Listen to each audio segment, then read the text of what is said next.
Alright, we have here the Corsair C70 Vengeance case in Arctic White. Built this case a few months ago, and after using it for a little while, I thought I'd give it another look around now that the build is complete. Basically, we have on top here two 140mm fans with a Phobya grill to protect it against people sticking their fingers in it, essentially, and things dropping into it. It's a pretty nice look to it too, as you can see, the black hex with the white on top. I was thinking about doing it in red, but thought I would keep the case lighting to the inside of the case rather than the outside. That way, you know, it doesn't get in your face or anything like that, and it gives it a different dimension. So what I'm going to do now is I'm going to turn on the case and show you what it looks like with the lighting on and everything like that, and then so right now I turn the computer on. None of the lights are on. I have them on specific switches and stuff like that. But as you can see, the machine's on. And what I'm going to do now is I'm going to turn on. What I'm going to do is I'm going to turn on the lighting now, piece by piece, and remove the light.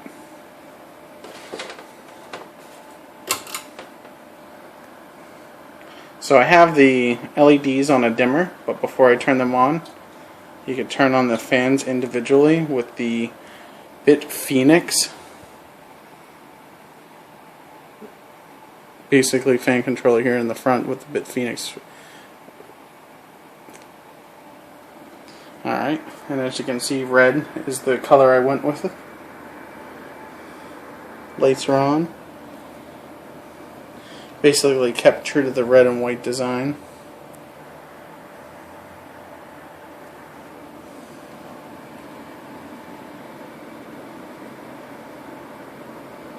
Alright, and this is with the door closed. I'm going to be removing this shortly to show you what it looks like on the inside.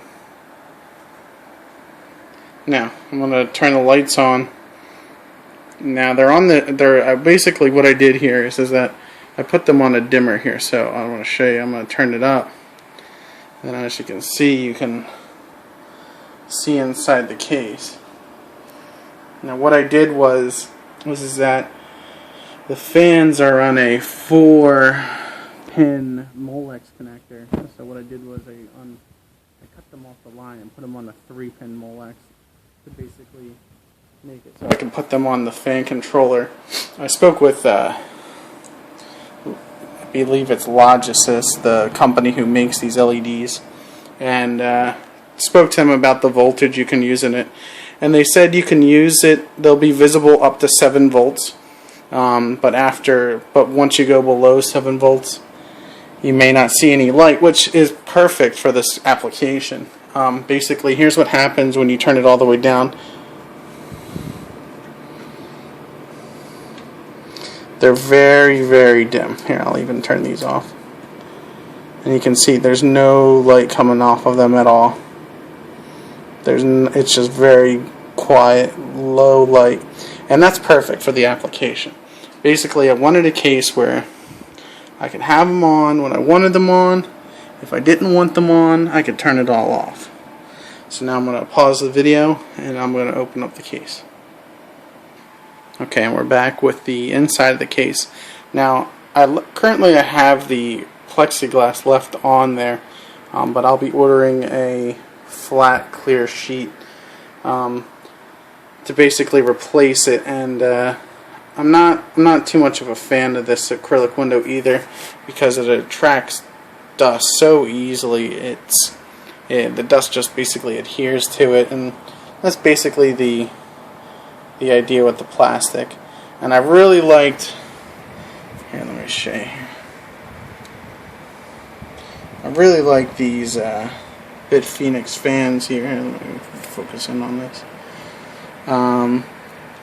Basically the hex really goes with the case, makes it kind of almost look like it matches the top portion here, as you can see. So it really blends with it really nicely.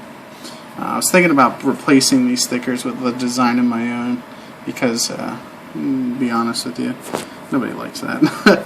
Sorry, Bitfenix, but blank stickers would be really nice in this application, especially if you know, you're trying to make a nice case. And once they're spinning, they don't do anything. Over here, I also have another fan. So what I decided to do here is that I have pushed basically all high airflow fans. The static pressure for these fans, I believe, is under 2, so it's not a huge amount of static pressure. But you don't really need static pressure with this case, because if you can see, I have 1, 2, and I got a fan here moving air, and there's a decent amount of air coming off of it onto the VGA card, as well as coming up underneath here into the VGA card. So you have 2 air paths moving in. You have the H100 up top. This isn't the H100i, and I replaced the fans basically with a much higher airflow and lower, and they're slightly lower static pressure, but they're still great fans. I'll have that later on, maybe in the description. But I can tell you these things move about 120 CFM of air, and since the radiator doesn't have really tight fins inside of it, the higher airflow is going to help my speeds. In fact, this thing runs at 4 gigahertz, and if I don't have the fan speed up too high, it basically is really low temps. It's basically under 120 Fahrenheit, and these aren't even at full blast, which I will show you what this thing sounds like in full blast.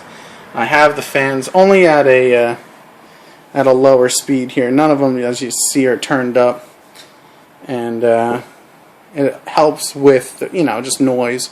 I work from home, so I need people to be able to hear me and not the fans in the background. Also, I went with a black fan in the front.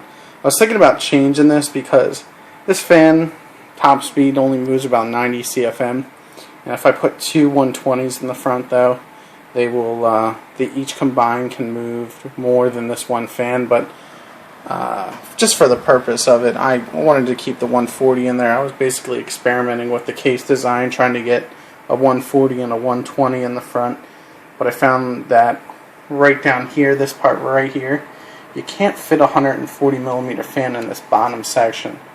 And not because it won't fit here, because these fans have little holes right here that'll basically allow, will basically allow screws to go through here, and then you can hook them into a 120 millimeter mount.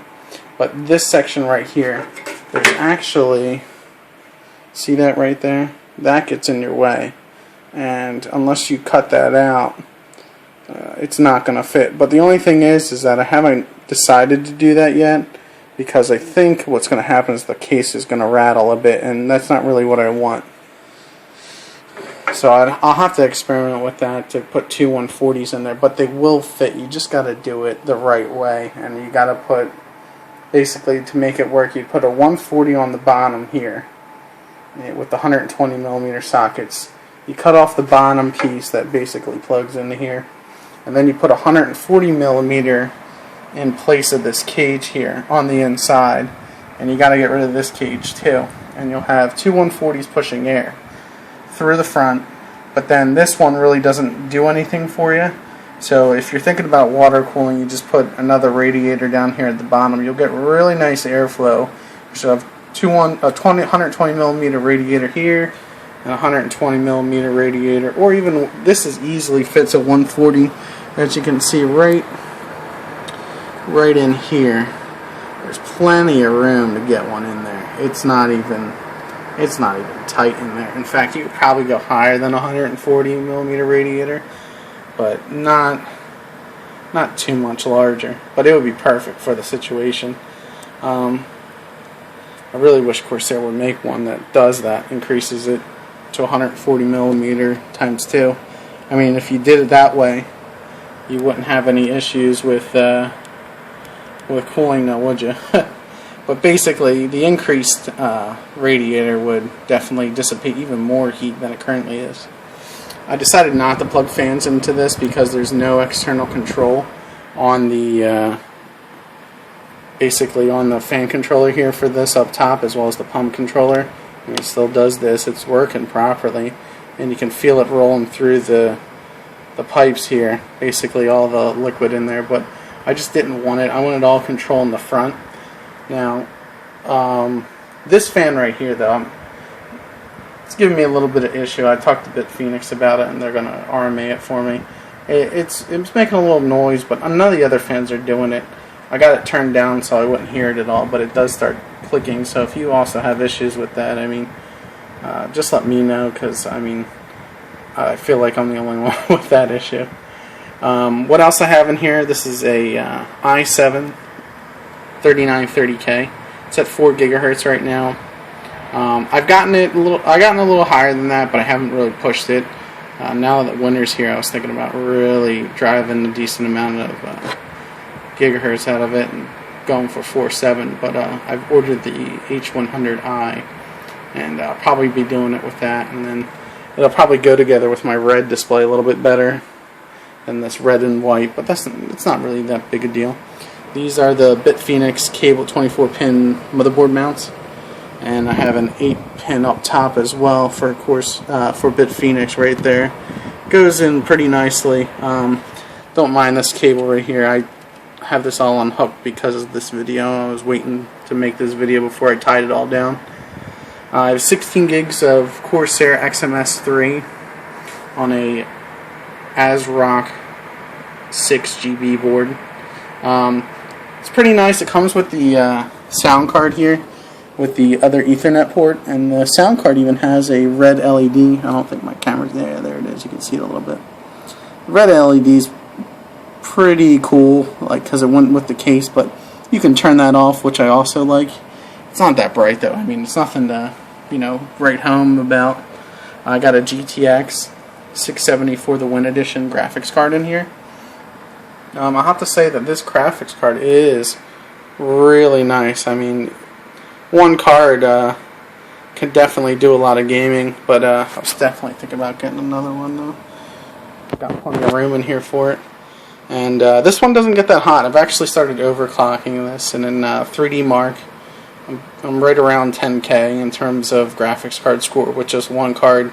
So it's pretty nice. I mean, I've been doing this for a long time. I used to use 3D Mark 2000 and 3D Max 99 back in the day. So it's nice to see, like, you know, what you're doing compared to what you used to do. You know, 12 years ago, 13 years ago, when I was just a kid, you know, just messing around with overclocking back then with my Athlon 800. And now I have a, you know, 4 gigahertz machine, so it's crazy. But it's definitely an awesome case, I will have to tell you that. I was really thinking about mounting my SSD, which is a Corsair GS 240. It's not going to detect it unless I turn the light on. Get that going. There we go. Now you'll be able to see it a little bit better. I don't want to give off the serial number, but yeah, it's red. It's really fast. I only got one though. I didn't decide to put it in RAID 0. I didn't really think that was best for this case. As you can see, all my cable management's there. Thinking about painting this black here, my DVD drive. You know, most people don't have one nowadays, but I use this for watching movies in my bed and stuff like that, doing a lot of work, so I really need the disk drive, especially if I'm looking to burn DVDs and stuff like that, and get into video editing as well with the 6-core processor. These fans. So I'm going to pause this, and I'm going to show you all the details about all this. I have the boxes around for it. But yeah, so I really recommend this case. The build came out really nice, and it really looks smooth. Nice white, black with a red. Really looks nice. The cable management is nice. I have to say it's better than some of the other ones I've worked with their holes here with cable management. But I will say this though: the grommets, the rubber grommets there that basically keep your cables from being seen from front to back are definitely worth it. I'd say if you don't have that in your case, get it, and you can tell how much it cleans up your case just because it gives that illusion of everything's coming out from the right angles. Looks really clean. Doesn't look like, you can't see everything behind it. But there's tons of cables behind there. I mean, I have 10 fans in this thing, right? 2, 4, 6, 8, and there you go, 10 right there. And these two are on one channel right now for the fan controller. All the other fans have their own separate one. What I'm going to do now is I'm going to turn up the fan speed on all the fans and just basically let you hear what it sounds like with 120 CFM fans and lots of 90 CFM fans. I'll be honest with you, the 120 CFM fans are loud, and the machine just gets so much quieter once you turn just those two fans off. So what I'll do is I'll just turn up all the other fans.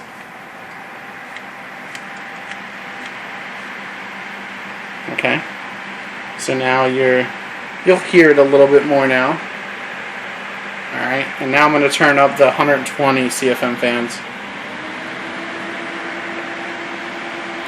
So, and you can hear it there. Here, I'll bring you in close. But the performance on them is great. I mean, if you're looking to overclock and then have overclock at night, get the maximum overclock you can, just to benchmark and stuff like that, I highly recommend going with these fans specifically for your radiator. The amount of air they move with the static pressure that they have, you can't really beat it, and you can literally feel the pressure. In fact, here, I mean, this might get annoying, so you might want to move your headset, but there's just so much air coming off of it. It's surprising, and it's cool the whole time too. Even if you're doing Prime 95, I think at about 4.3 I was running at 70 Celsius, and all I was doing was just running Prime 95, and it just barely got to 70 Celsius. It wasn't like it was there and then it was coming down from 74, 75. It was, all I was doing was sitting in the high 60s and creeping on 70, so it was definitely worth it.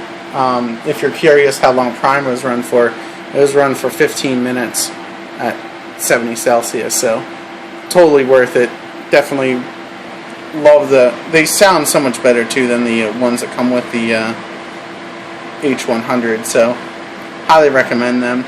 Like I said though, I wish they did put 140 millimeter by 140 millimeter times 2 radiator up here though, just because it would just give the people who have the better top case mounts a chance. I know several cases have 240 millimeter fan mounts on the top, so you're looking at another section of the market that's that's enthusiasts that could definitely benefit from it. In their cases have it, so why not produce it? Other than that, this computer has been running really nice. I only have the RAM at 1866. It was their XMS3 2000, 16 gig, and you can't really move the Sandy Bridge E up to do 2000, but I wanted the ability to go higher. I've gotten these at 2133 by just loosening the timings, but it's not 100% stable on everyday usage. It's stable to benchmark, but you can't keep it that setting and just go every day, watching videos and leaving it overnight. The computer will lock up. So right now my only thing holding me back right now is the RAM and an additional graphics card. But I have to tell you this computer is great. Case is great as well. I highly recommend getting this case. If in terms of dust you're wondering, hey, how much does the filters pick up? The filters pick up a lot, but they don't pick up all, which you got to realize is that dust can be so fine that it won't be stopped by filters, so you're still going to have to occasionally dust it, just to clean it all out. I've had this since I believe June or July, and I've had to wipe it down, but the paint, any type of dirt on the paint just wipes right off. So worst case scenario, you get a warm rag and just wipe the rest of it off, but You know, make sure that it's only damp and not, you know, you can't get any droplets of water out of it by squeezing it or anything like that. But definitely a nice case. The white's great, goes great with the red, and the setup and the black motherboard. So if you're looking for a case, it's white and you have a black motherboard, or you're looking for black, red, and white kind of color theme, definitely go with the Corsair C70 Vengeance in Arctic White. If you have any questions, please post them below and let me know